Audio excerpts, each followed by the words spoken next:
termaktub ya, tertulis dengan lisan dengan tulisan, ini ada malaikat penjaga. Ya, kalau surat Qaf surat 50 ayat 17-18, inilah malaikat yang menjaga di sebelah kanan dan sebelah kiri. Mayal fidhu, tidaklah yang terlafaz. Ya, berarti lafaz itu ada kalanya bil kitabah dengan tulisan, ada kalanya dengan bil lisan, dengan lisan. Maka dijaga oleh raqib dan malaikat atid. Ya, raqib yang mencatat segala yang keluar berupa yang baik-baik, sedangkan atid yang keluar ketika yang terucap adalah lafaz yang buruk. Kemudian juga di surat Adz-Dzariyat ayat 2223, ini ada kaitannya dengan nasib seseorang. Ya, rezeki yang Allah turunkan, janji yang Allah berikan di ayat ke-23 ya. Allah menyebutkan mislama annakum tantiqun, persis seperti apa yang kalian natik, yang kalian ucapkan. Itulah malaikat yang ada di atas dan di bawah, karena malaikat di langit dan malaikat di bumi. Sedangkan di surat Ar-Ra'd surat 13 ayat ke-11, inilah malaikat yang disebut dengan malaikat muaqibat, yang kalau orang tua kita sering mengingatkan, hati-hati kalau ngomong, nanti malaikat lewat. Nah, malaikat ini nggak pernah konfirmasi ini bercanda atau serius atau lagi marah atau lagi senang atau lagi doa. Pokoknya dia hanya menunggu sinyal dari langit. Kapan setiap kata-kata diperintahkan oleh Allah, itulah merubah takdir. Ya, itulah malaikat yang ada di depan dan ada di malaikat di belakang, malaikat muaqibat. Ya, ini yang sudah kita pernah bahas, bahwa setiap permasalahan pasti ada kaitannya dengan alam akhirat. Juga kenapa ada alam akhirat? Nah, karena permasalahan yang nanti diadili di akhirat ada hubungan kita dengan Allah. Kalau dengan Allah ini kan sudah pernah kita bahas dari mulai padang mahsyar, hisab dan mizan. Dan itu amal yang pertama hubungan dengan Allah adalah as-salat. Ya, sedangkan kita tahu yang dihisap oleh Allah bukan sekedar berapa rakaat yang kita lakukan, tapi seberapa berefek sholat yang kita tunaikan. Ya, sebab fungsinya sholat agar kita tidak dihisap, ya, yaitu ketika sholat itu inna salata tanha anil fahsya wal munkar. Surat Al-Ankabut ya, surat 29 ayat 45. Salat itu mencegah perbuatan fahsya. Fahsya berarti yang berkaitan pelanggaran haknya Allah. Yang halal, yang haram itu dilanggar. Seperti lisannya Rasulullah SAW ya, ketika terjebak ya dengan kondisi ketidaknyamanan akibat ulah Aisyah dan Hafsah pada saat itu, kan Rasulullah sempat mengucapkan kata-kata yang Allah murka ya, karena fahsya mengharamkan sesuatu yang halal dan menghalalkan sesuatu yang diharamkan, yaitu yang kisahnya Madu ya, mengharamkan madu. madu. Kan begitu. Nah, itu fahsya.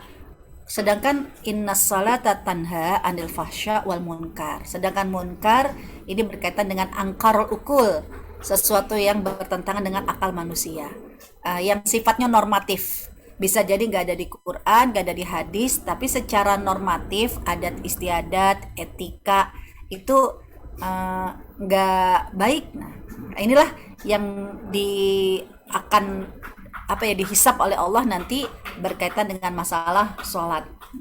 Sedangkan bab kita yang sekarang ini ada kalanya canda itu akan dihisap tidak hanya berkaitan dengan hubungan kita dengan Allah ya, tapi ada kalanya hubungan kita dengan manusia atau paket dua-duanya ya, karena hubungan dengan manusia proses pengadilan itu adanya di sini, di jembatan As-Sirat. Ya, seperti yang sudah kita bahas ya, jembatan As-Sirat dijaga oleh dua amal. Ya, ini ada di dalam hadisnya Rasulullah yang panjang sekali.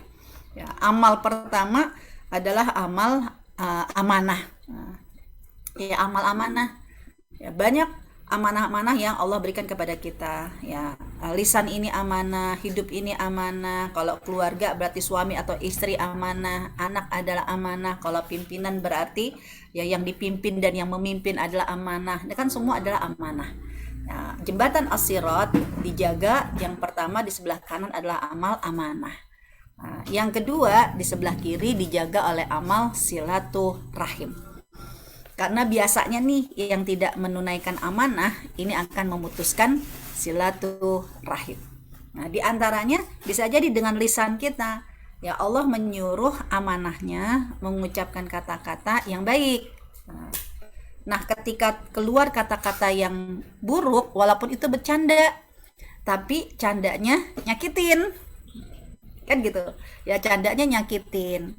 Yang mungkin yang disakiti nggak bisa berbuat apa-apa. Kenapa? Ya gimana? Mau protes juga orang pasti akan menganggap nggak asik loh, gitu kan? Gitu aja marah, gitu kan? Padahal kata-katanya itu ya udah masuk unsur menyakitkan. Kenapa? Misalnya dalam surat Al-Hujurat ya, ayat ke-11 itu kan kisahnya ketika Abu Dzar Al-Ghifari ya dari ayat yang ke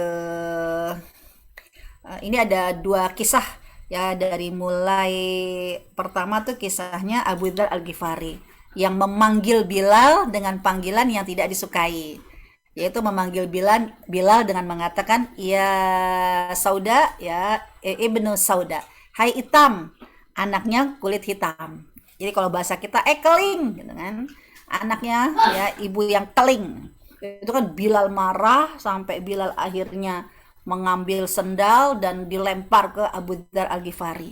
Dan ketika Bilal marah, yang dibela oleh Allah ya adalah Bilal.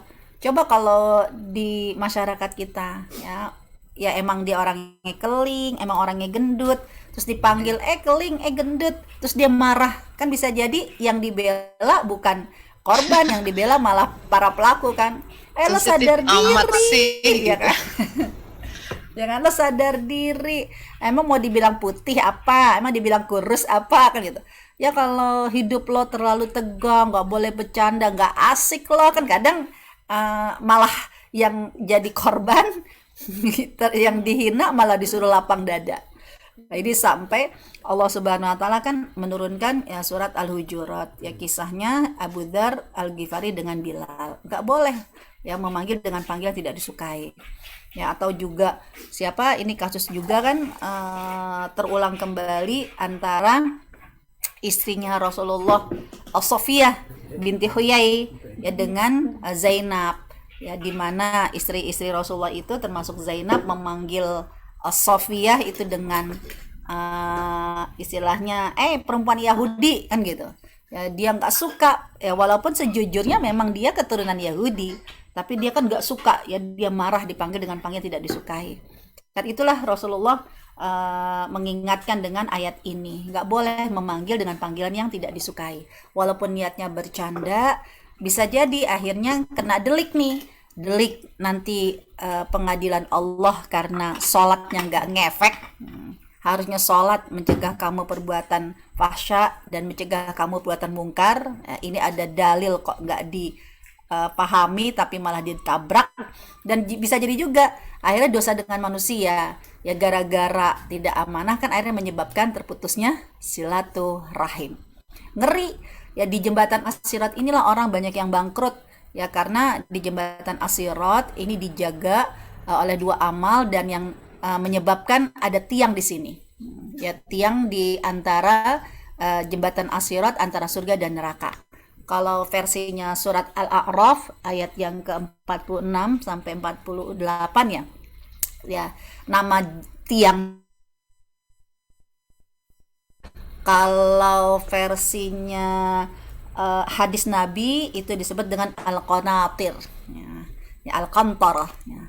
Tapi kalau surat Al-A'raf di ayat 46 49 itu Allah mengingatkan wa bainahuma hijab, antara surga dan neraka ada hijab ya. Hijabnya tabirnya seperti apa? Al-A'raf ya, tempat yang tinggi. Jadi saya lebih senang menerjemahkan dengan tiang Kalau bahasan hadis kan al-qantarah, ya benteng. Dan di tiang ini disangkut orang-orang yang tadi tidak amanah, ya, dan juga memutuskan silaturahim. Dia tidak masuk ke dalam surga, padahal mereka kepingin masuk ke dalam surga. Dan juga mereka nggak diceburkan ke neraka. Kenapa? Karena mereka kan digantung di tiang yang tinggi. Sampai kapan? Nah, tergantung para korbannya. Kalau korbannya yang dihina, korbannya yang dizolimi, korbannya dalam transaksi, misalnya jual beli, hutang piutang, itu udah masuk ke dalam surga, enak. Ya, bisa jadi ya dia sudah sudah aman, udah bahagia di surga, dan dia minta kepada Allah, ya udah, ya temannya atau saudaranya yang digantung di sini ya diturunkanlah biar bersama-sama di surga.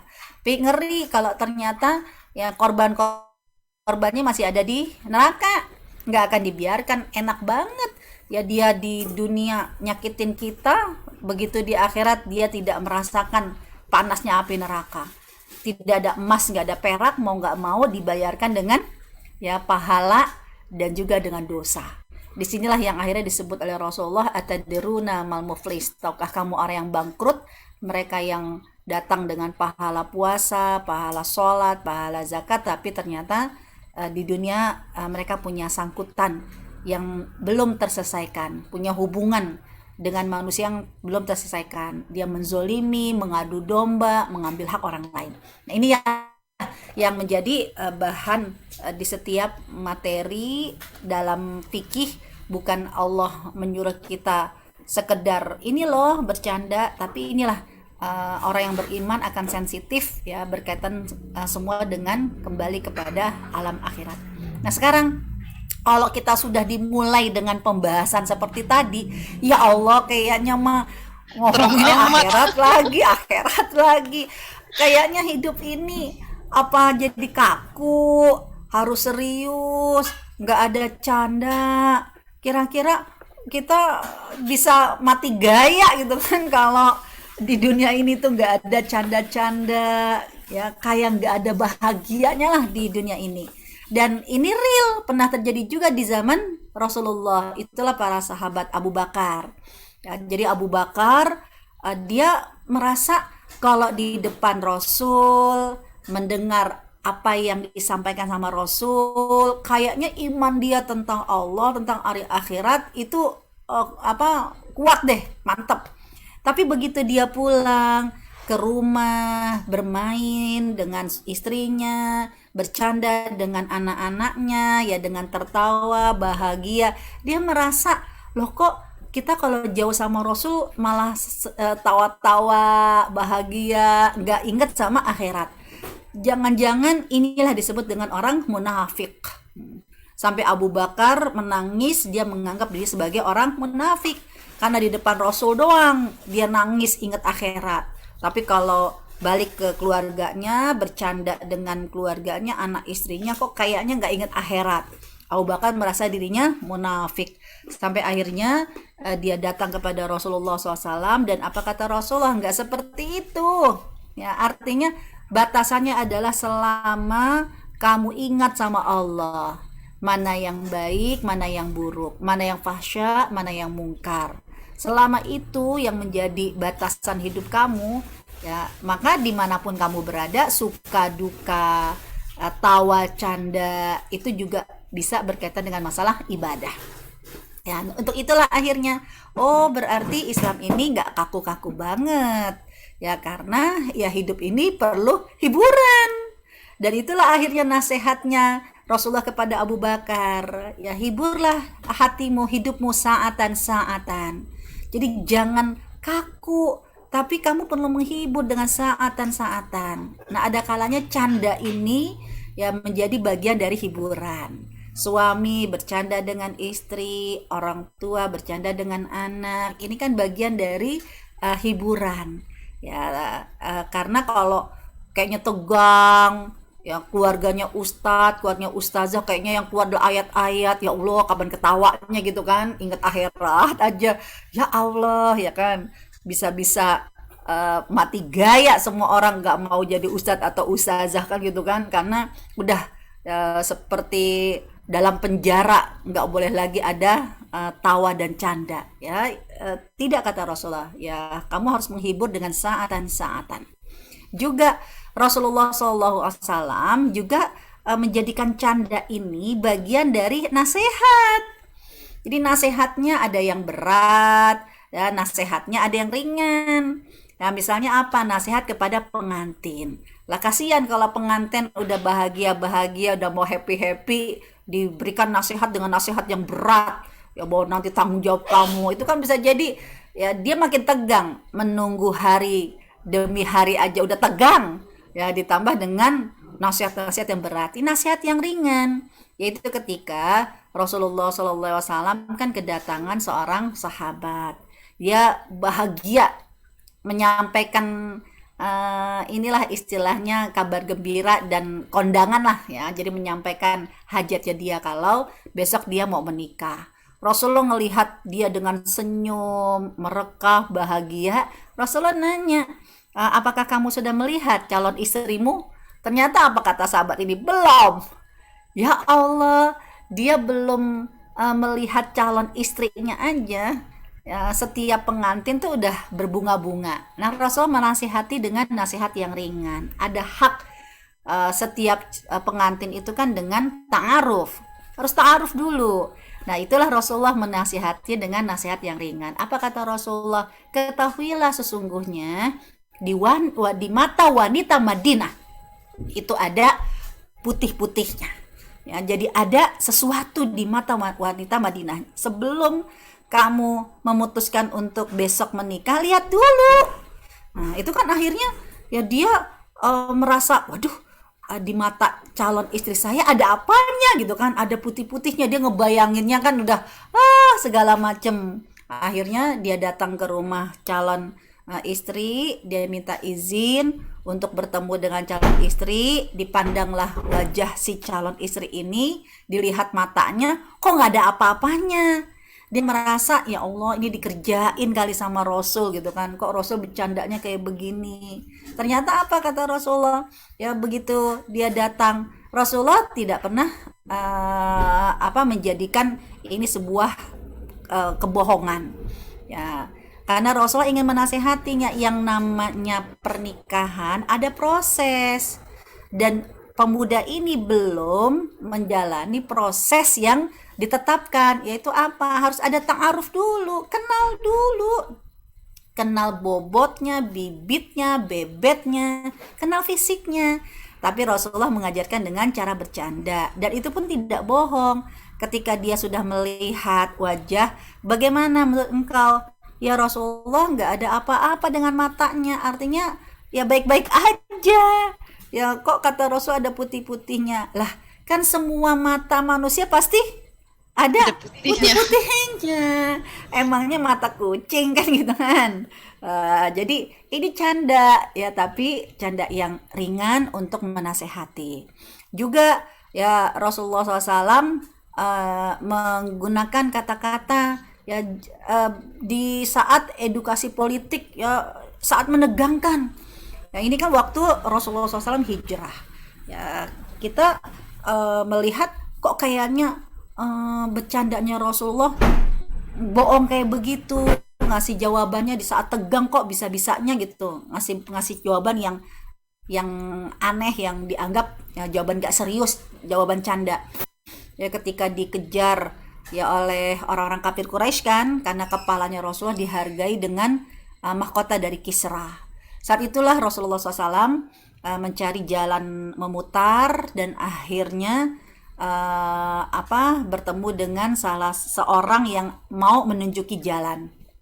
Ya, tapi wajarlah sebelum transaksi upah kan pemuda ini bertanya dulu kepada Rasulullah, "Man anta, siapa kamu?" Ya, dan juga wamin aina anta, kamu dari mana kok sampai tersesat kayak begini. Nah, Abu Bakar tuh udah deg-degan, ya Allah, kalau Nabi Muhammad orang yang jujur mengatakan ana Muhammad, saya dari Mekah, habis deh. Ya, ini kepalanya Rasul kan dihadiahkan dengan mahkota dari Kisra, ya, dari Persia. Dan ternyata Rasulullah jawabnya dengan jawaban canda. Dan itu untuk edukasi politik.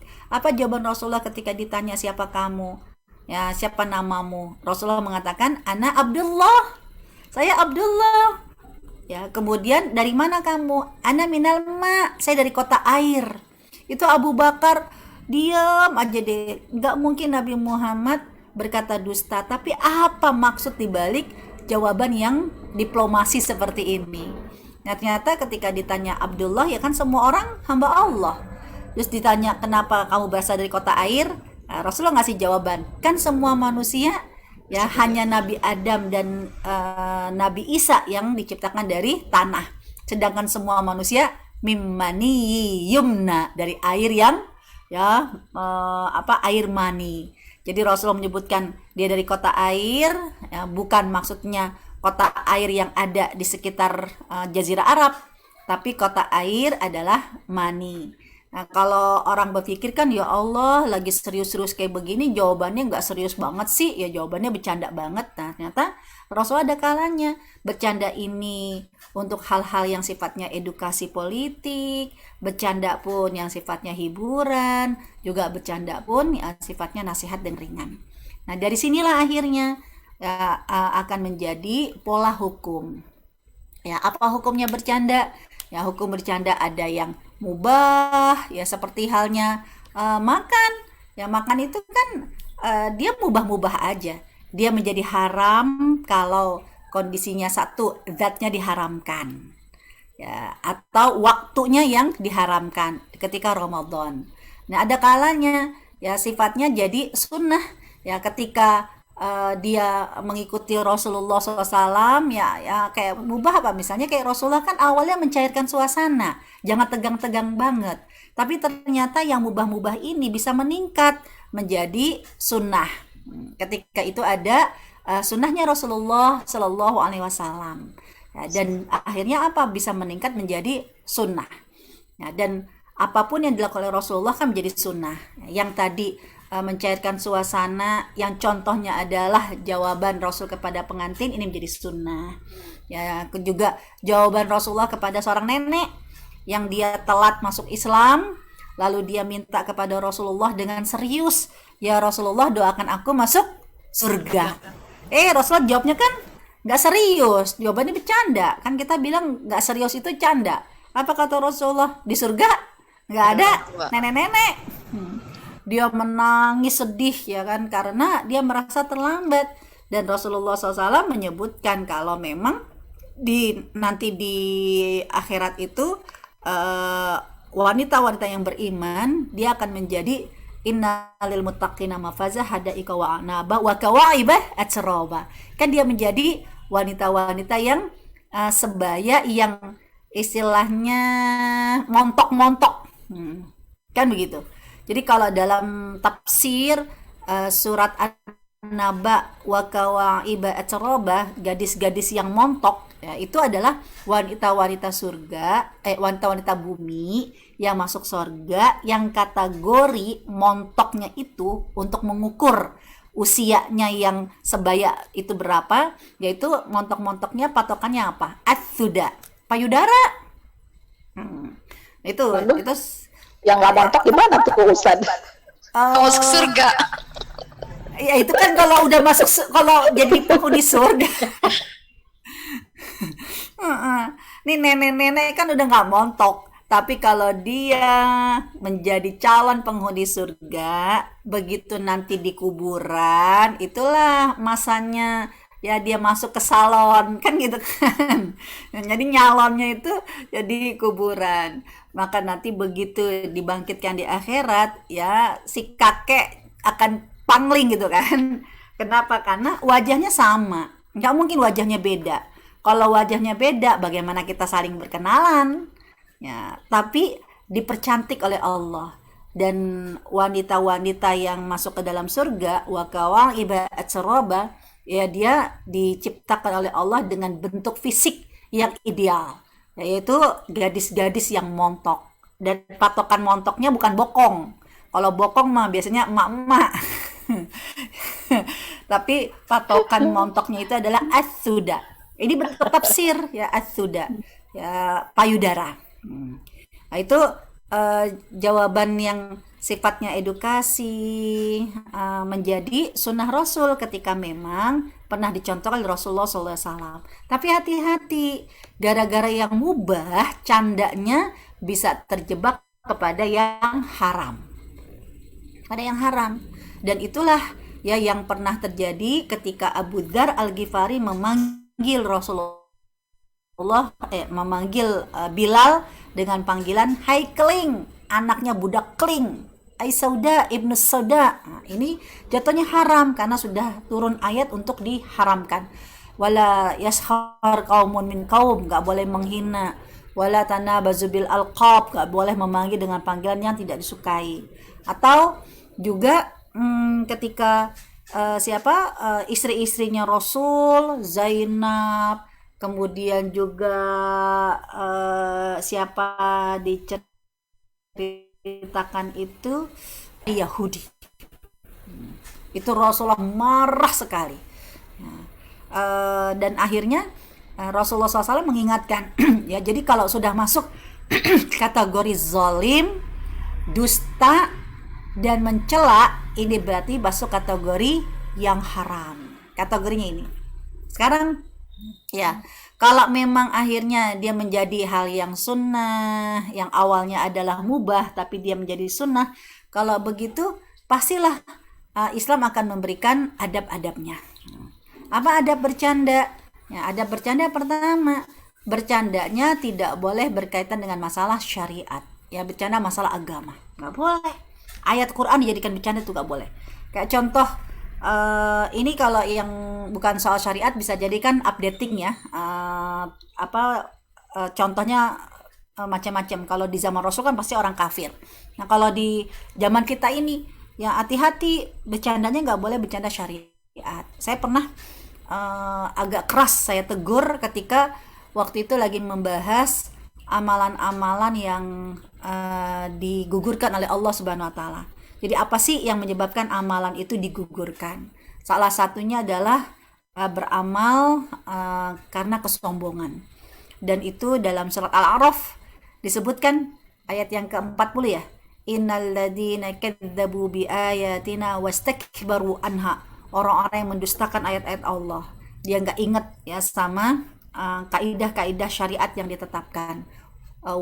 Wastakbaru, lalu sombong. Dia sombong itu kan ada dua, batarul haq, menolak kebenaran, au ghamdun nas, menghina manusia. Maka apa ancamannya? Ya, dia diancam oleh Allah dalam ayat ini, la yadkhulul jannah, nggak bisa masuk ke dalam surga. Hatta yalijal jamalu fi sammil khiyat, sampai nggak mungkin masuknya ke dalam surga seperti onta. Di situ kan digambarkan onta yang tidak mungkin masuk ke lubang jarum. Ada yang nyeletuk. Ya udah ustazah, kita bikin aja lubang jarumnya yang gede biar ontaknya masuk. Jadi teman-teman kan wah ketawa. Hati-hati. Ini ayat Quran, jangan dijadikan canda. Anda mengatakan bahwa akan membuat jarum yang lubangnya besar biar ontak bisa masuk dan itu membuat tertawa, sesungguhnya ini menyakiti Allah. Menyakiti Allah. Ya, berarti apa? Allah bohong. Ya, kalau ada ontak yang bisa masuk ke lubang jarum, berarti kan Allah bohong. Karena ancamannya Allah ini, orang yang sombong gak akan masuk ke dalam surga sampai mustahilnya ontak masuk ke lubang jarum. Satu. Yang kedua, ini mustahil terjadi karena yang namanya jarum semakin dia kecil, jahitannya makin halus, itu kan makin cantik. Tapi kalau Anda membuat jarum yang lubangnya bisa dimasuki oleh ontak, berarti kan kebayang jarumnya seperti apa. Nah, kalau jarumnya sebesar apa, mana ada baju yang bisa dipakai dengan jarum yang lubangnya bisa dimasuki oleh ontak. Jadi hati-hati, bukannya nggak boleh canda, tapi bercanda berkaitan dengan masalah syariat ini haram hukumnya. Ini ada ayatnya di tidak suka itu adalah ciri-ciri orang kafir. Karena orang kafir menjadikan ayat-ayat ini adalah lagwin, ya candaan. Kemudian yang kedua, adabnya apa? Harus tetap dalam kondisi jujur. Karena celaka dalam hadisnya Abu Daud, celaka orang yang berdusta membuat orang lain tertawa padahal pada saat itu hanya bercanda. Jadi candanya yang ada unsur dusta yang mengakibatkan orang tertawa, ini termasuk yang dihindari, ya, yang dilarang oleh Allah Subhanahu wa taala. Nah, ini hadisnya dari riwayat Abu Daud. Itu celaka, wailulah. Celaka dia. Ya, jadi bukan bercandanya yang menjadi hukumnya haram, tapi karena berkata dusta, bohongnya itu. Sedangkan orang beriman kan nggak boleh berkata bohong. Sampai pernah kan Rasulullah ditanya, ya Rasulullah gimana orang beriman? Ada yang orang beriman itu pelit banget. Apa kata Rasulullah? Dia tetap disebut mukminan, tapi namanya mukminan ya bakhilan, mukmin pelit. Ya Rasulullah ada seorang mukmin penakut, dia tetap mukmin, disebut mukminan jabbanan, mukmin penakut. Tapi ketika ditanya, ya Rasulullah gimana kalau dia berkata dusta? Kata Rasulullah, tidak. Salasatun min ayatil munafik. 3 ciri orang munafik. Idza hadatsa kadzaba. Kalau dia mengeluarkan kata-kata isinya dusta. Wa idza wa'ada halafa. Ketika janji dia ingkar. Wa idza tumina, ketika dikasih amanah dia khana, dia khianat. Ini tetap harus dalam bingkai kejujuran. Bercanda boleh, jangan yang syariat, tetap jujur. Terus yang ketiga, jangan mencela. Udah tadi kita ingatkan berkali-kali, karena mencela itu babnya tidak hanya menyakiti manusia, tapi masuk kategori fahsya. Ya, menyakiti Allah. Nah, ini walaupun sekedar canda, kayak sholat aja deh.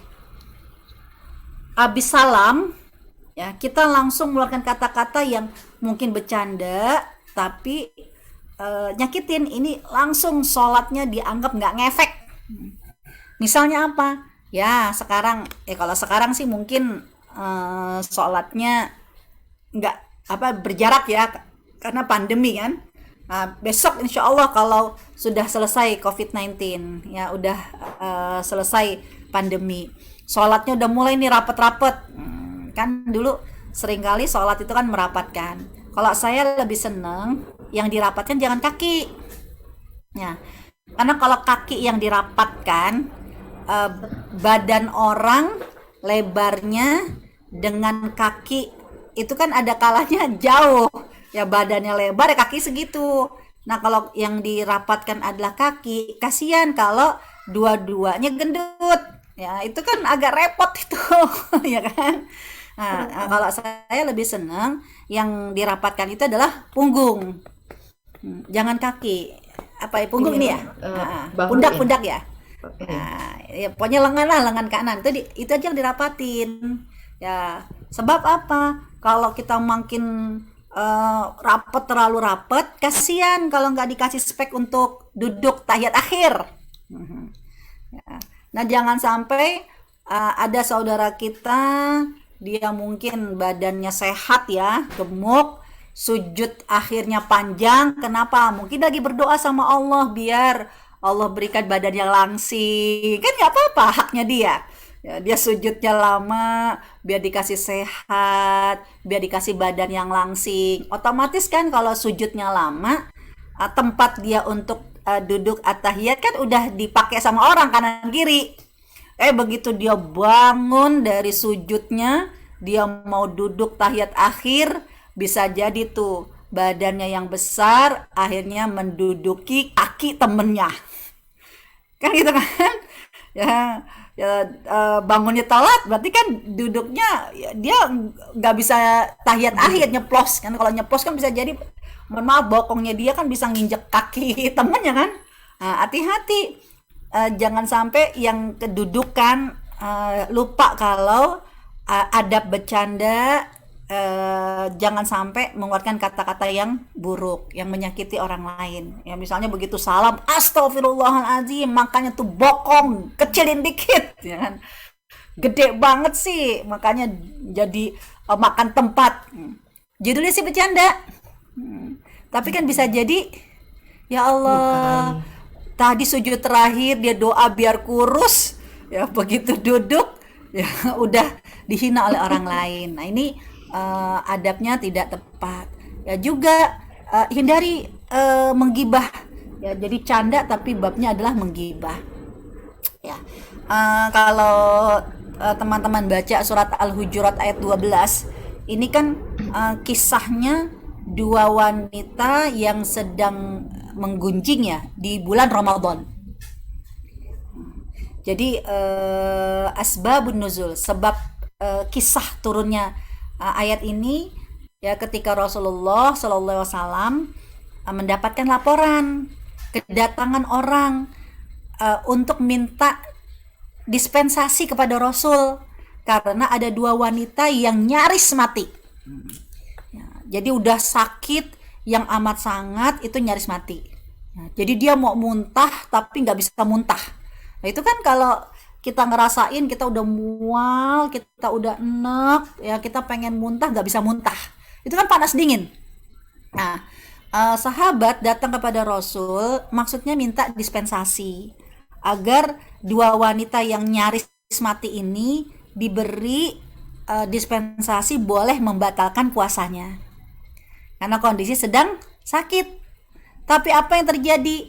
Rasulullah justru bukan meminta agar dua wanita ini dikasih minuman hangat atau dikasih bukaan, tapi Rasulullah meminta kepada orang yang ada di sekitar, berikan dua wanita ini ember kosong, jadi baskom kosong. Jadi yang dikasih malah baskom kosong. Begitu dikasih baskom kosongnya kepada dua wanita ini, apa kata Rasulullah? Muntahkanlah.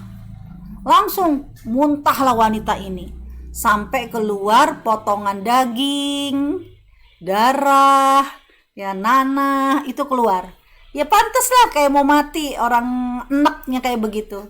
Terus apa kata Rasulullah? Sesungguhnya dua wanita ini di bulan Ramadan dia melakukan sesuatu yang diharamkan, yaitu dia menggunjing. Karena surat Al-Hujurat ayat ke-12 ini Allah mengibaratkan orang yang menggunjing, menggibah saudaranya seperti memakan bangkai saudaranya sendiri.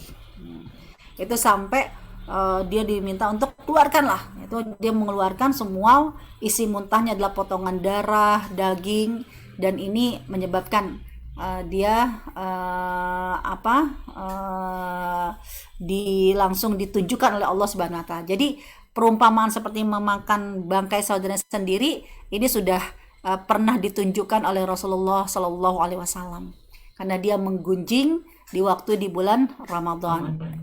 Ya, kemudian yang berikutnya, nah kalau demikian berarti apa?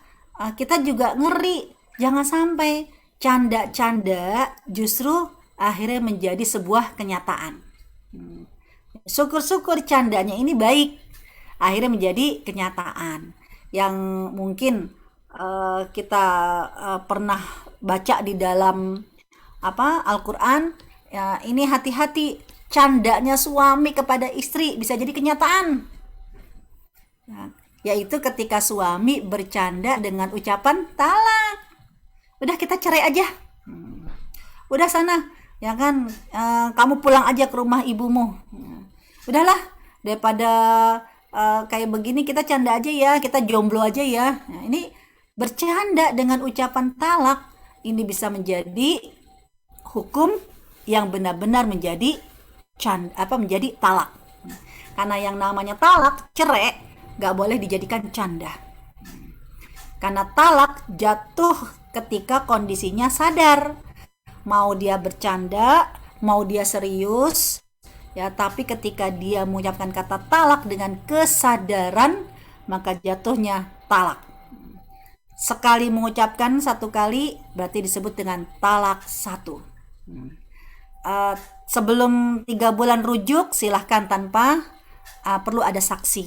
Tapi kalau setelah 3 bulan tidak rujuk, maka dia harus menghadirkan saksi dengan ijab kabul yang baru. Nah, ini hati-hati ya, canda. Tidak boleh canda itu dengan ucapan talak seorang suami kepada istrinya. Juga hati-hati, jangan sampai candanya seorang ibu kepada anaknya yang akhirnya menjadi real kenyataan. Nah, ini mungkin yang suka dulu dengar-dengar celotehan-celotehan seorang ibu yang kalau anaknya lagi di depan pintu, ngapain depan pintu ya, nanti jauh jodoh.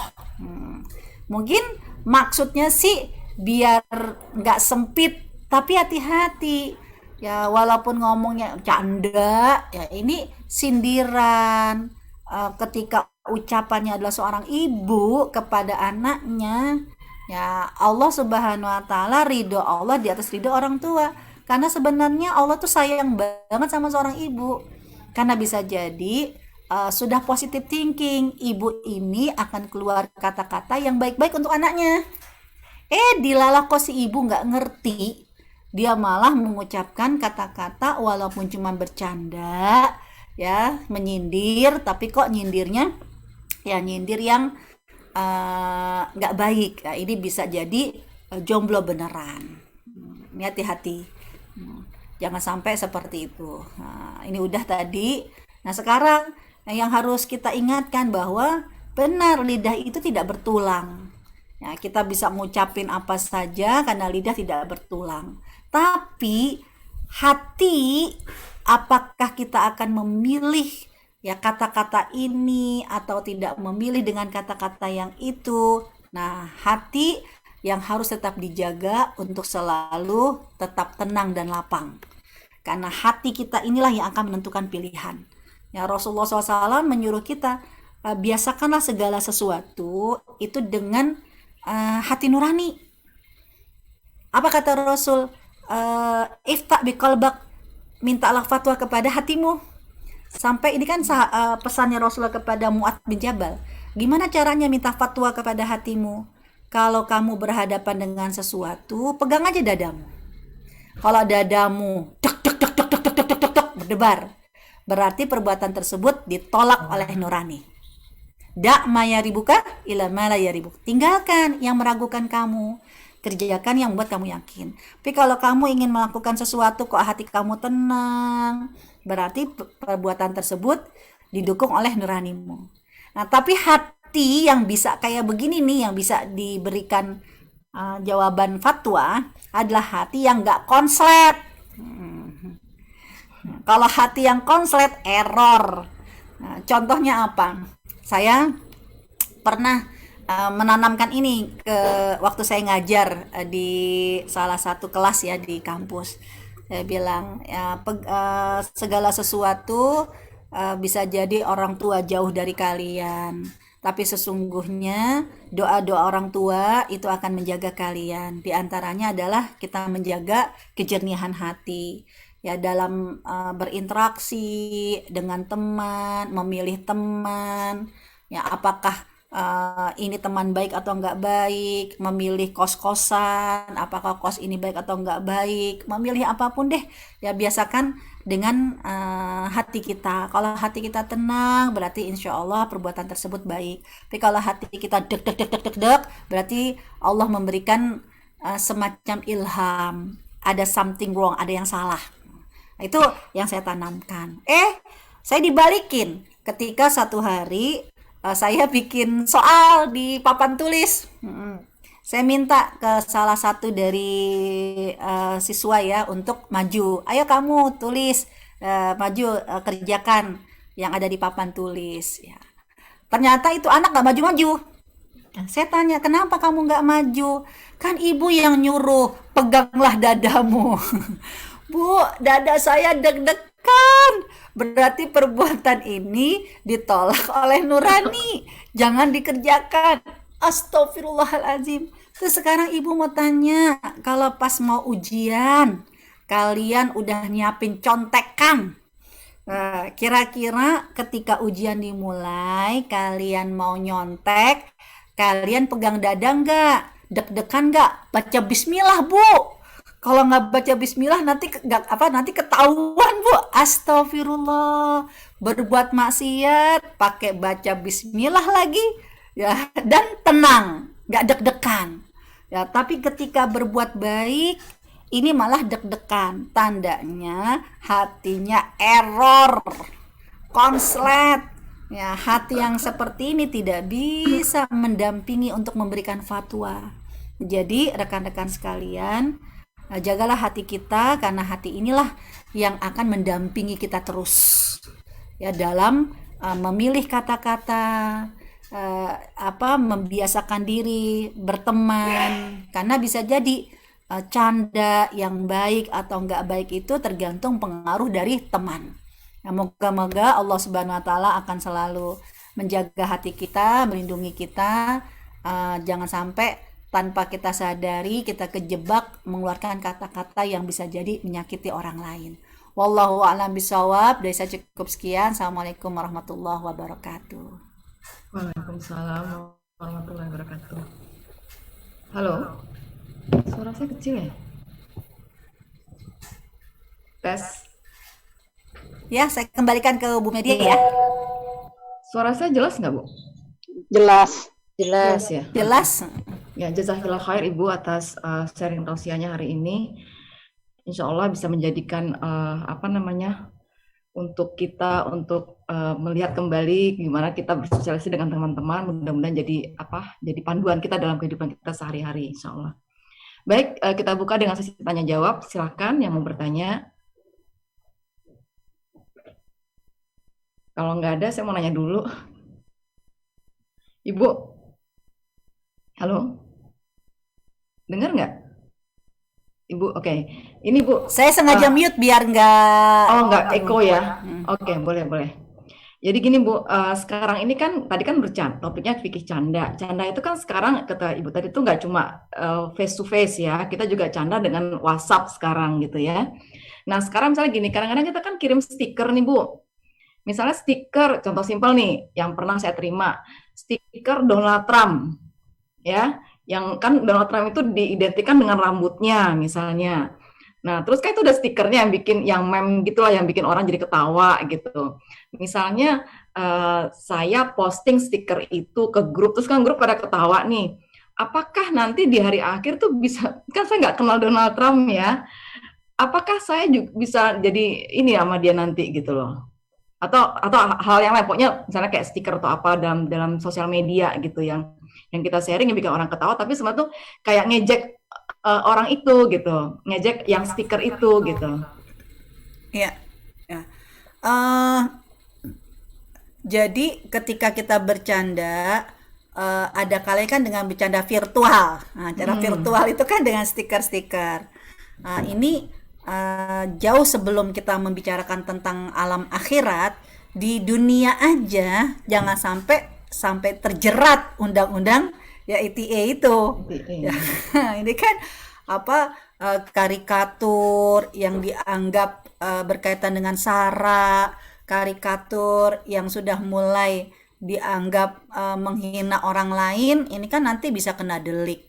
Nah, masalahnya adalah kalau itu istilahnya nggak ketahuan, ya nggak dilaporkan. Tapi kalau ada di dalam grup kita, ya dilalah dia memang istilahnya merasa tidak nyaman dengan ulah kita, itu di screenshot, dijadikan data, dijadikan bukti, aduh bisa kena delik kita. Artinya apa? Di dunia aja ketika menyangkut martabat orang lain, baik dengan lisan, baik dengan tulisan, baik dengan karikatur, ya itu sudah dianggap menghina, ya itu bisa kena delik. Ya, sekarang babnya kan dia nggak kenal. Iya, sekarang kita nggak kenal, tapi yang namanya di padang mahsyar semua orang akan dipertemukan. Dan masalahnya lagi, apa yang kita lakukan kepada orang lain, ya walaupun dia non-muslim ya, dia non-muslim, tapi kan ayat Al-Quran mengikat kita, tidak boleh menghina orang lain, ya tidak boleh apalagi menyangkut masalah fisik, karena kalau fisik itu berarti menghina sang pencipta, karena Allah lah yang menciptakan. Jadi kalau saran saya untuk menjaga kemaslahatan kita sendiri, hindari canda-canda virtual, baik dengan tulisan, baik dengan karikatur yang udah ada unsur pertama sara, ada unsur barang-barang kenegaraan ya, simbol-simbol kenegaraan, atau menyangkut masalah tokoh. Ngerinya nanti kena delik itu. Kalau di akhirat mah tidak diragukan, ada kalanya nanti berkaitan dengan hablum minallah. Nah, itu tadi yang ada dalilnya yang dilarang, kenapa kamu masih langgar. Begitu Bu Media. Oke, jadi harus hati-hati banget ya Bu ya. Iya, Untuk teman-teman saya Heeh. yang di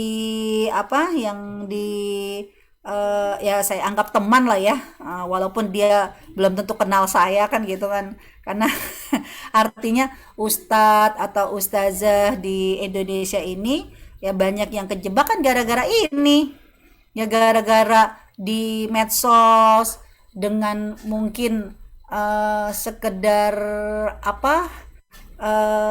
kayak ya dia ceramahnya itu menunjukkan memang yang benar, tapi ketika dia yang UAS itu yang simbol-simbol keagamaan itu dibilang banyak setannya di situ. Nah, ini kan hal-hal yang ibaratnya secara agama ya memang itu kita tahu adalah bisikan setan, tapi jangan langsung menjas. Ini kan bahasa-bahasa yang sangat bisa dianggap provokasi. Ya, simbol-simbol agama orang lain, simbol-simbol negara orang lain, ini benar-benar jangan jangan dianggap remeh. Belajarlah berkata bijak dalam memilih kata-kata atau memilih karikatur, ya, dan juga milih komentar. Baik, silakan pertanyaan lain. Saya nggak tahu ada undang-undang ini nggak ya, undang-undang membuat karikatur menggunakan wajah orang itu ada undang-undangnya nggak? Nggak tahu. Kalau hukum di Indonesia nggak ngerti. Kalau di Hong Kong sih nggak ada kayaknya. Nggak ada ya. Di Hong Kong ya, tapi nggak tahu di Indonesia. Tapi kalau Silakan. di screenshotnya ke Indonesia yang ngeri nih. Silakan. Jadi Bu, kalau yang kayak misalnya nih ada fotonya Pak Bang Haji Roma, terus di bawahnya tulisannya sungguh terlalu, itu pun juga bisa akan dipertanggungjawabkan ya Bu, walaupun hanya kan tidak tidak menyinggung mungkin Bu. Sungguh terlalu itu lagunya beliau bukan? Iya, lagunya beliau. Kalau lagunya beliau mah kayaknya Nggak masalah kali. kata-kata beliau ya. Kalau yang bukan kata-katanya dia ini nanti dianggap berita hoax. Oh. Kalau yang lagunya dia itu no problem. Nah, tapi di satu sisi kita cari yang aman. Karena kalau yang bersangkutan tidak merasa nyaman wajahnya dijadikan sebagai karikatur, ya, sebagai stiker, nah takutnya itu tadi akan kena delik pencemaran nama baik. Kan orang kalau udah nggak nerima perbuatan orang lain yang membuat dia tidak nyaman, ini kan bisa kena delik, ya kan? Bisa kena delik. Ya karikatur-karikatur yang bisa membuat orang tidak nyaman. Nanti delik pengaduannya ya itu tadi bisa mencemarkan nama baik, bisa unsur provokasi. Nah, saran saya sih jauh sebelum pengadilan akhirat kita berpikir juga ya tentang pengadilan dunia. Insya Allah kalau pengadilan dunia kita berhati-hati, pengadilan akhirat pun semoga kita pun selamat. Masih banyak gambar-gambar yang lebih aslah, lebih bermanfaat. Baik Ibu. Terus Ibu, ini kan setelah saya dapat penjelasan dari Ibu, ya oke deh kita ini Bismillah taubat gitu, enggak menyebarkan hoax lagi. Nah berarti perbuatan kita yang lalu-lalu tetap akan dipertanggungjawabkan dan Allah akan meminta pertanggungjawaban kita dong, Bu, walaupun kita baru dapat ininya. Gini, kalau dosa dengan manusia, ini Allah itu tidak toleran. Ya, kalau dosa dengan manusia tidak toleran. Artinya, pertama, kalau memang ada hak orang tersebut dizolimi, tidak cukup dengan taubat. Kita harus kita harus meminta maaf kepada yang bersangkutan. Kita harus kalau memang ternyata kita nggak kenal sama dia, waduh enak dong bisa minta maaf sama Bang Roma ya, kalau dia mau ketemu sama kita. Nah kalau dia nggak mau ketemu, berarti bisa jadi bentuk kita sebagai wujud minta maaf ya, kita mengganti stikernya dengan stiker yang baik. Artinya mungkin wajahnya dia tapi dengan bahasa-bahasa yang santun, kan bisa menjadi bagian dari bentuk kalau bahasa Rasul itu ittabi sayyi'atal hasanata tamhuha, iringi satu keburukan dengan kebaikan begitu. Jadi yang kita positif, tetap akan mencari semua orang pasti beliau- punya beliau- kekurangan dan beliau- kelebihan. Kita angkat kelebihan seseorang aja. Jadi di akhirat nanti di hablum minanasnya tetap akan diperhitungkan ya Bu ya? Kalau kita sudah melakukan proses, misalnya kayak tadi, kita akan kalau memang kita cukup dengan mengganti stiker, kalau babnya stiker ya babnya stiker, ya itu kita dengan mengganti dengan stiker-stiker yang positif, itu malaikat rakib dan atid tidak akan lupa. Ya, pada saat nanti di padang mahsyar misalnya, kamu fulan bin fulan nih di catatan nih, kan semua orang nanti ketemu di satu tempat. Semua orang memang nyari-nyari kesalahan, nyari-nyari yang bisa mentransfer kebaikan dia, ya, yang bisa menggugurkan dosanya dia. Nanti misalnya nih, ya ternyata ya Allah ya di screening, wah ternyata banyak sekali orang-orang yang menzolimi saya walaupun dengan stiker-stikernya. Nah ketika kita dihadapkan kepada beliau, kita bisa sampaikan, ya Allah buka lagi ya data saya bahwa rasa bersalahnya saya pada hari ini, maka saya kemudian karena tidak bisa meminta maaf kepada beliau, ya, dan kondisinya beliau terkenal, kita mengenal doang, kita kenal sama dia belum tentu kenal sama kita, tapi sebagai bentuk rasa pertanggungjawaban kita, lihat stiker-stiker yang berikutnya adalah stiker-stiker wajah dia dengan kata-kata yang baik-baik. Yang baik. Pasti deh setiap orang punya kekurangan. Pasti pun semua orang punya kelebihan. Ya. Baik, masih ada Mbak? Ya, silakan yang lainnya. Ini udah ngerti semua kayaknya nih. Aku telat gabung Mbak Putri. Oh, nggak apa-apa Mbak. Oke. Ya. Ada lagi? Soalnya ikut terus ya. Kayaknya nggak ada Ibu ya, nggak ada pertanyaan Ibu ya? Ada. Oh, Riri, silakan Riri. Ustazah mau nanya, kan konteks bercanda itu kan umum, maksudnya biasa ya di antara apalagi kalau seumuran. Nah terus ada orang yang memang bercandanya itu membuat kita ketawa, nyaman gitu kita. Malah kalau nggak ada dia nggak rame. Tapi ada juga orang yang kalau bercanda kadang-kadang bikin orang malah nggak jadi nggak nyaman.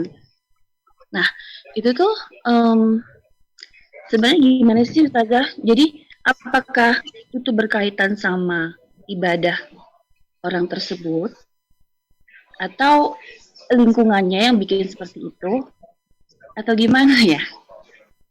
Terus kalau misalnya seperti itu kita sebagai yang misalnya sebagai yang mendengar kan Ustazah bilang pekan lalu itu ujian dalam bermuamalah dengan teman kan.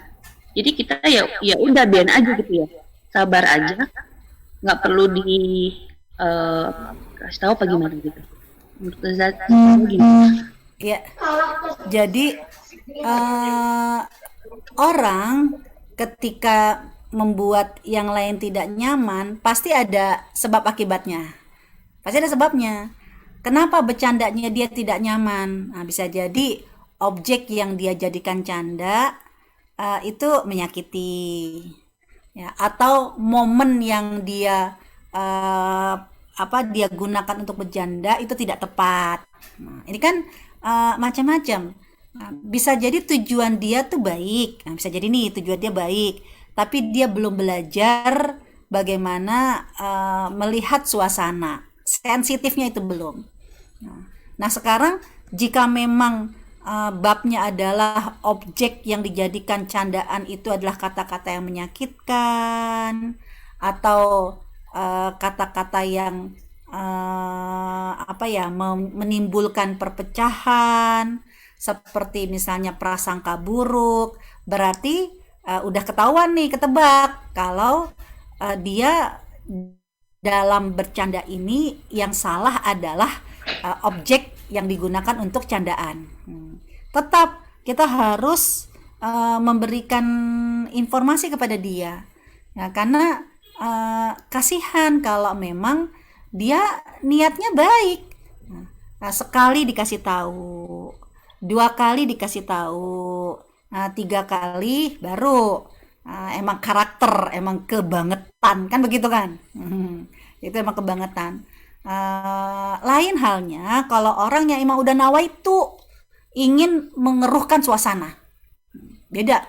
Kita akan tahu dia itu memang karena salah manajemen bercanda atau dia memang udah niat ingin mengkeruhkan suasana. Ya, karena saya kalau ngelihat di grup ini ada orang yang dia kayaknya nggak pernah baca postingan, tapi kalau dia posting itu selalu membuat keributan. Habis gitu dia nggak baca lagi. Ya, sekali, 2 kali, 3 kali, alasannya apa? Ya kalau nggak begini kan nggak rame. Wah, Betul, Bu. kalau emang udah karakter berarti kalau kayak begini nih. Maka dibuatlah peraturan. Ya, saya kayak di beberapa grup yang saya udah merasa nggak nyaman, kita bikin peraturan. Ya, peraturan A, B, C, D. Untuk apa? Ya, pertama ada kalanya melatih orang menjadi baik dengan keterpaksaan berada di dalam peraturan. Nah, ya seperti itu. Ya, sekali diingatkan, karena kalau kita nggak ada peraturan, nggak kuat kita ketika untuk nahi mungkar. Karena teman-teman, antara amar ma'ruf dengan nahi mungkar 2 strategi yang berbeda. Kalau amar ma'ruf enak kapan aja kita bisa menyampaikan, yuk kan gitu kan. Tapi kalau nahi mungkar nggak sembarangan. Nah, nahi mungkar itu perlu strategi seperti yang dilakukan oleh Rasulullah. Apa strateginya? Payung hukum. Jadi ada kesepakatan dulu. Nah, ada kesepakatan. Nah, jadi kayak candanya di mana nih? Ya, candanya misalnya di WhatsApp, di grup. Candanya di mana? Candanya itu kalau lagi ada kelas. Candanya kalau lagi ada arisan. Nah, ini dibikin candanya lagi pas ada taklim misalnya. Ini dibikin peraturan untuk melihat sekali, 2 kali, 3 kali mendidik dia. Tapi kalau memang dia udah nawaitu, udah niat, model-model orang yang kayak begini nih, model orang yang hanya melempar bom, lalu meninggalkan begitu saja. Nah, ini ada 2 opsi yang ditawarkan oleh Islam. Pertama, opsinya Rasulullah kepada siapa? Ya Allah, yang membunuh Hamzah, Wahsy. Hmm. Ya Wahsy kan? Jauh-jauh Jadi tidak dilarang untuk berada dalam majelis Rasul, tapi jangan pernah posisi dia di depan mata Rasul. Ya, jadi selalu cari posisi yang tidak saling tatap mata. Karena kalau tatap mata nanti membuat ketidaknyamanan. Atau solusinya Nabi Musa kepada Samiri. Gitu kan? Nah, yaitu apa? Ya, Samiri ternyata ketika ditanya, kenapa kamu melakukan ini? Emang udah niat mengacaukan. Dan itu udah karakter, ingin memprovokasi. Maka apa kata Nabi Musa? Ya, pergilah kamu, idhab anta. Ya, pergilah kamu, ya la misas. Ya, jangan pernah sentuh aku lagi. Itu langsung unfriend. Itu kalau unfollower. Itu kalau tipenya memang udah sekali, 2 kali, 3 kali. Atau tipenya Nabi Musa dengan Nabi Khidir. Ya, Nabi Khidir tuh ibaratnya udah tahu Nabi Musa tuh nggak bisa kalau deket-deket sama dia nggak mencari sabar ilmu. orangnya. Dibikinlah peraturan.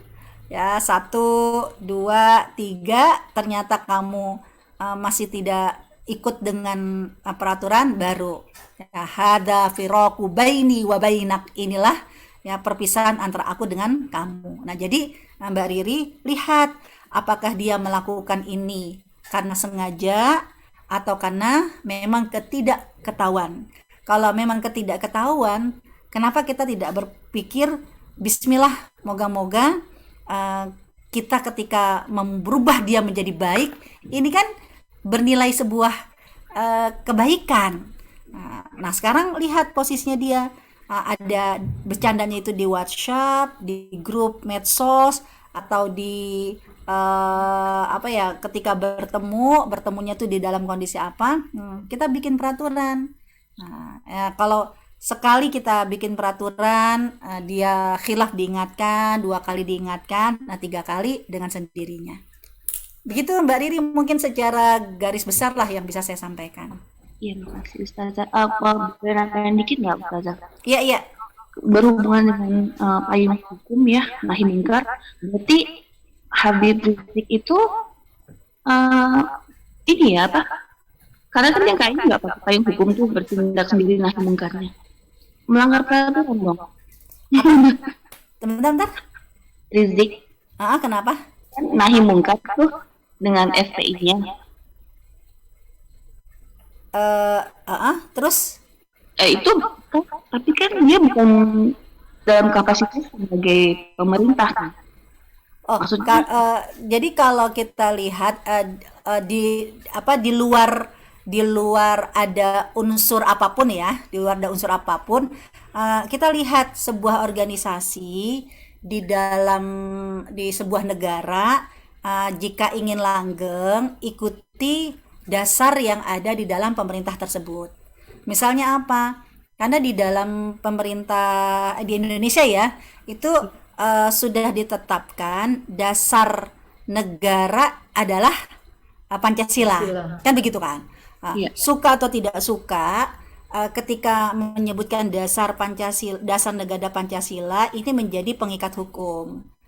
Sehingga ketika sebuah organisasi tujuannya baik, amar ma'ruf nahi mungkar, secara amal dia no problem, gak ada salah. Dia amar ma'ruf, ada juga yang nahi mungkar. Tapi secara keadministrasi, kelembagaan negara, ini yang perlu diperhatikan. Ketika dalam tata negara sebuah organisasi dianggap legal atau tidak legal, kan dilihat dari ADART-nya. Jadi kalau saya sih melihatnya karena ADART-nya itu dasarnya adalah Islam. Nah, negara Indonesia bukan negara Islam, walaupun mayoritas Muslim. Nah, terlepas dari unsur politik ya, saya hanya belajar di sini untuk menyelamatkan sebuah organisasi massa, organisasi pendidikan, organisasi keagamaan, organisasi ingin langgeng, itu harus mengikuti peraturan pemerintah, peraturan yang sudah ditetapkan dengan ADART-nya. Jadi kalau saya sih melihat seperti itu. Nah, sehingga ketika nanti mereka berdiri dengan organisasi lalu merapikan ADART-nya ya dengan Kemenhukam, itu seharusnya tidak boleh ditolak, ya, tidak boleh dilanggar. Ya, karena babnya ini dua. Jangan dilihat dari aspek undang-undang negara. Contoh kayak begini. Jangankan yang bab yang sangat sensitif ya. Ya, bab pernikahan aja deh. Ya, pernikahan. Kenapa pernikahan karena teman saya itu sempat bilang sama saya, "Ya Allah, anakku baru lulus SMA, mau nikah." Saya cuma bilang, anakmu mau baru lulus SMA umur 16 tahun, 17 tahun lalu menikah di zaman sekarang, kamu harus bersikap dengan bijak. Kenapa? Kamu menikahi putrimu, ya itu bisa jadi nanti kamu yang ditangkap sama polisi. Kenapa? Karena anak laki-laki dalam undang-undang pernikahan di Indonesia ini itu ya berumur berapa tahun sekarang ya? 21. Itu kalau di bawah 21 ya itu dianggap melanggar undang-undang. Ya, terlepas dari ya Allah kok undang-undang kayak begini, ya itulah siapa yang membuat undang-undang, kan begitu kan. Jadi saya bilang secara agama nggak salah, ya secara agama nggak salah, tapi secara undang-undang disinilah kenapa Rasulullah SAW ketika nahi mungkar, ya nahi mungkar Rasul nih, Rasulullah melakukan ADART-nya dengan siapa? Tidak dengan Muhajirin dan Ansor, dengan siapa? Orang Yahudi. Yahudi. Kan piagam Madinah sama orang Yahudi. Kalau Muhajirin dan Ansor kan mempersaudarakan. Nah, itu ADART-nya dengan orang Yahudi. Berarti apa? Orang Yahudi pun akan terikat. Karena ini perjanjian yang terikat secara dasar negara pada saat itu. Ya, nah ketika orang Yahudi akhirnya melanggar, mereka terusir pertama kali, terusir dua kali, dan itu ibaratnya resiko.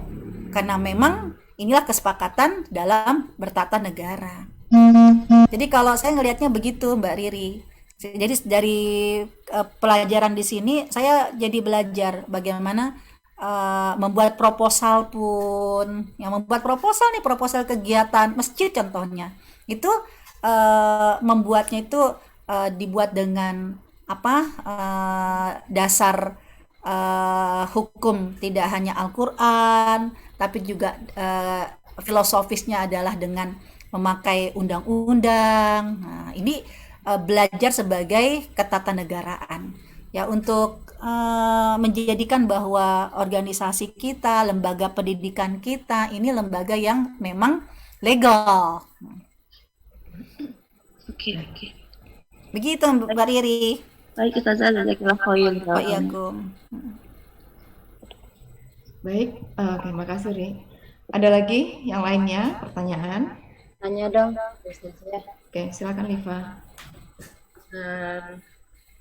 Bu Ustazah mau nanya, apakah istilah apakah benar kalau bercanda itu bikin awet muda? Apa? Ini kalau dalam kondisi bercandanya yang canda. Kan ya. Kan merenggangkan otot-otot, bukannya bikin awet muda ya? Iya. Nah,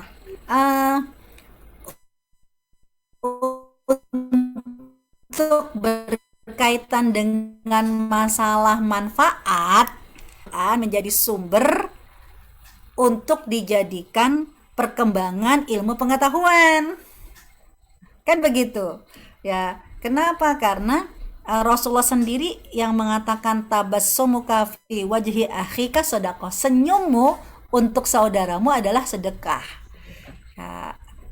Canda ini kan pasti bikin senyum, dan ternyata ketika seorang saudara itu senyum, itu nggak hanya dianggap sekedar membahagiakan, tapi dianggap sebagai as-sadaqah, sedekah.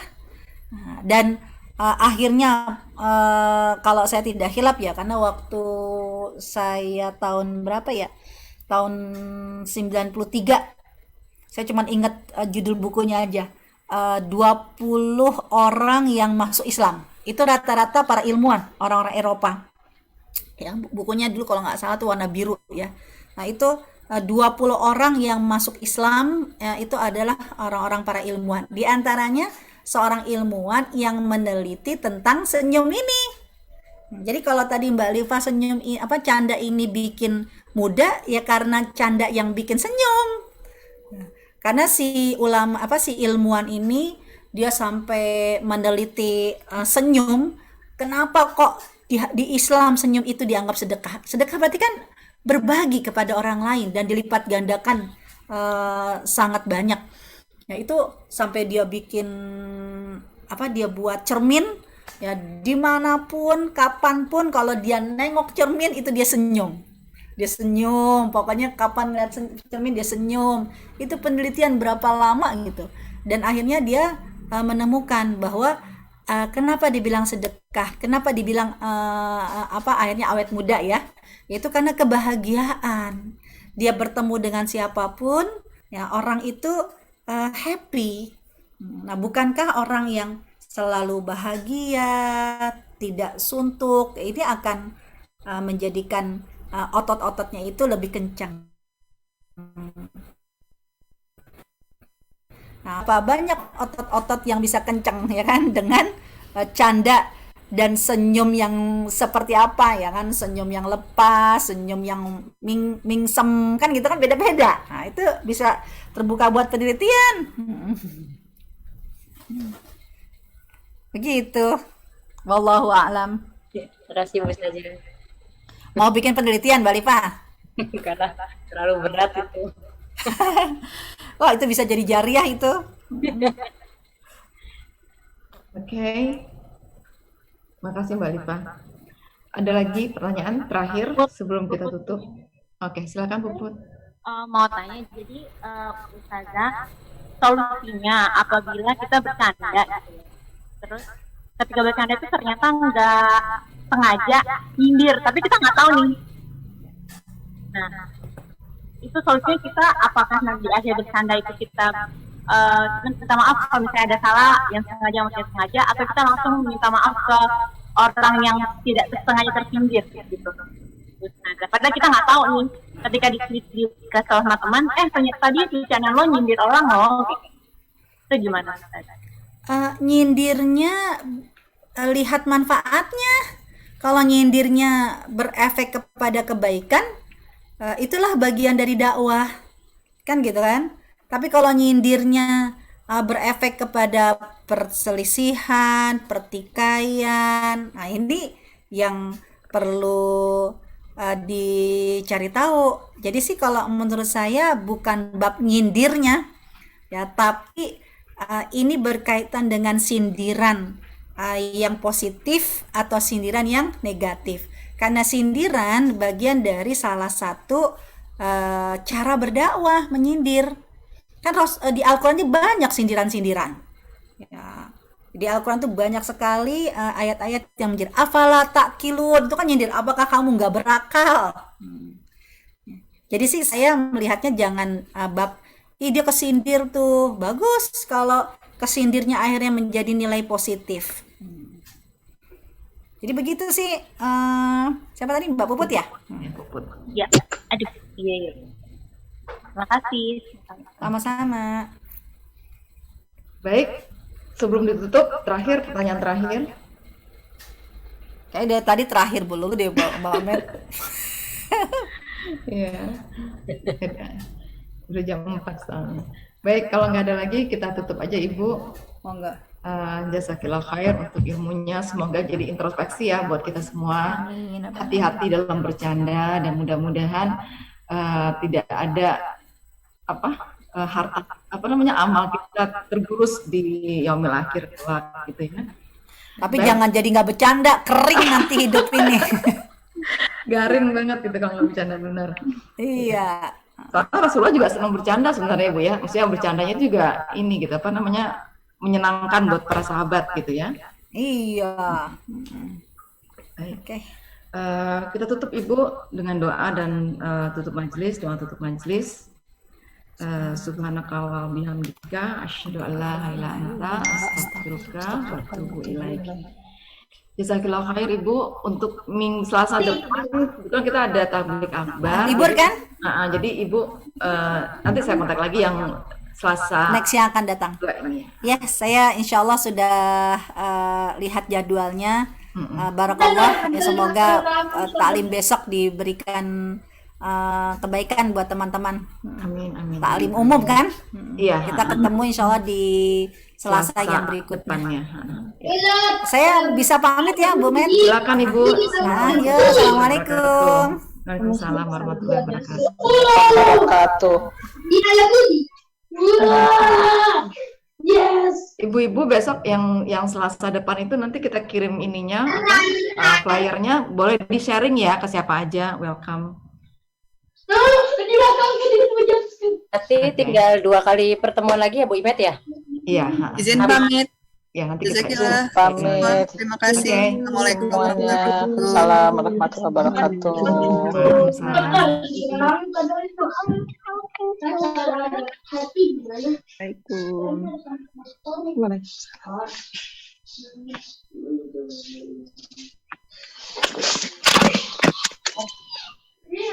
Halo, Bu Imet masih online ya? Izin pamit Bu Iya. Imet. Silakan Mbak Tika. Mbak Tika masih ini ya karantin ya? Iya Bu Imet masih. Mbak Tika, Di mana? Di hotel apa?